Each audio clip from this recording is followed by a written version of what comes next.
Welcome to Kenton's videos. Enjoy the video. You start by opening WhatsApp on your iPhone. Make sure the app is updated and your phone is on Wi-Fi to avoid using mobile data. Once done, tap Chats to find the conversation that likely contains the photo. If you have many chats, use the search bar and type a contact name or keyword to speed things up.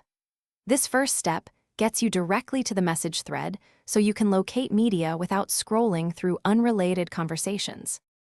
Now you tap the contact or group name at the top of the chat to open the contact info screen. This is where WhatsApp organizes media. Next, choose Media, Links and Docs so you see only photos, videos, and files. This avoids endless message scanning. Once there, scroll or glance at thumbnails to preview. Tapping a thumbnail opens the full image. This method separates media from text and lets you quickly decide which photos to save or share. To finish, open the photo you want and tap the share icon to save image or send it elsewhere. Saving places it in the iPhone Photos app. If photos don't save, make sure WhatsApp has Photos permission in iPhone settings and enable Save to Camera Roll in WhatsApp chat settings. If images are missing from the Media tab, check whether the chat was archived or lost in a failed transfer.